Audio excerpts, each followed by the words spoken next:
All right, let's crack on and dive into something truly fundamental to our planet. Imagine you're looking up at the sky on a hot day. The sun is blazing and the air shimmers with heat. You see clouds, maybe a bit of blue peeking through, and if you're unlucky, rain might be on the way. Those fluffy white clouds can quickly turn into ominous gray ones. But what's really happening up there, in that vast expanse above us? What forces are at play to create these ever-changing atmospheric conditions? It's called the water cycle, also known as the hydrological cycle. And honestly, it's the most epic recycling system on Earth. A continuous loop that sustains all life. Let's break it down, step by step, and uncover the magic behind this natural phenomenon. First, you've got the sun, the big boss, the engine that drives the entire cycle. It heats up water in rivers, lakes, and oceans, the vast reservoirs of our planet, turning it into invisible vapor like steam coming off a boiling kettle or the mist rising from a hot spring. That's called evaporation, the process of liquid water transforming into a gas. Now, plants do their bit too, contributing to the atmospheric moisture, releasing water through their leaves in a move called transpiration, a vital part of their life cycle. Together, evaporation and transpiration pump loads of water vapor into the air, creating humidity. Next up, condensation, the opposite of evaporation. As that water vapor rises higher into the atmosphere, the air gets cooler and the pressure decreases. The vapor clings to tiny bits of dust, pollen, and salt particles in the air, forming clouds. These particles act as condensation nuclei.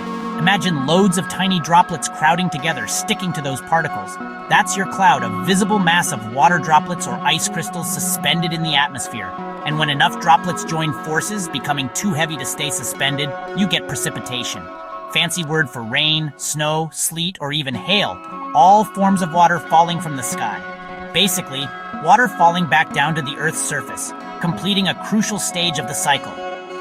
Once it's landed, water doesn't just chill out, it embarks on new journeys. Some soaks into the ground, infiltrating the soil and rock, topping up underground stores of groundwater. Some runs off the surface, flowing into rivers and streams, carving pathways through the landscape, heading back to the ocean, the ultimate destination, for another round of evaporation and the continuation of the cycle. That's called collection, the accumulation of water in various bodies, ready to begin the cycle anew. So why does any of this matter? Why should we care about this continuous movement of water? Well, the water cycle literally makes weather happen, influencing everything from gentle breezes to powerful storms. Clouds build up, becoming saturated with moisture. You get rain, nourishing the land and replenishing our water sources. Warm, moist air rises rapidly, colliding with cooler air. Maybe thunderstorms, dramatic displays of nature's power. The cycle moves heat and water all around the planet, redistributing energy and influencing global air currents, keeping everything, plants, animals, and you alive and kicking, ensuring the survival of ecosystems and the availability of fresh water. Let's recap super fast, a whirlwind tour of the water cycle. Sun heats water, evaporation, transforming liquid into vapor. Vapor cools, makes clouds, condensation, forming those fluffy white masses in the sky. Clouds get heavy, drop water, precipitation, returning water to the earth. That water moves, gets used by plants and animals, and the whole cycle spins again, endlessly repeating. It's happening right now, above your head in the clouds, and under your feet in the soil, every second of every day.